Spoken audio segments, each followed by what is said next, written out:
خیر و برکت اور بخشش کا انمول وظیفہ۔ حضرت ابو ہریرہ رضی اللہ عنہ سے روایت ہے کہ حضور صلی اللہ علیہ وآلہ وسلم نے فرمایا، جو فجر کی نماز کے بعد 12 مرتبہ قل ہو اللہ احد پڑھے، کیا پڑھے؟ قل ہو اللہ احد پڑھے گا تو اس کا ثواب پورے قرآن کی مثل ہوگا۔ سبحان اللہ، سبحان اللہ۔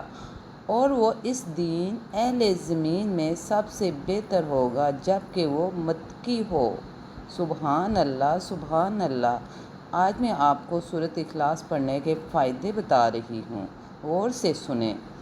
حضرت ابن عباس رضی اللہ عنہ سے روایت ہے کہ رسول صلی اللہ علیہ وآلہ وسلم نے فرمایا، جو شخص ہر فرض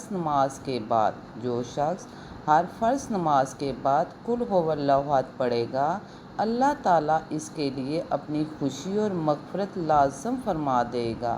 سبحان اللہ، سبحان اللہ۔ آج میں آپ کو سورۃ اخلاص کے خیر و برکت اور بخشش کا ایک انمول وظائف بتا رہی ہوں، ایک نہیں کئی انمول وظائف بتا رہی ہوں۔ آپ اس کو پڑھیں، میرے چینل کو زیادہ سے زیادہ سبسکرائب کریں اور زیادہ سے زیادہ شیئر کریں۔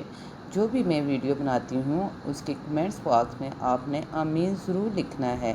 جب ایک بندہ آمین لکھتا ہے تو آپ سمجھ جائیں کہ سب کی دعائیں قبول ہوتی ہیں۔ اچھا، اللہ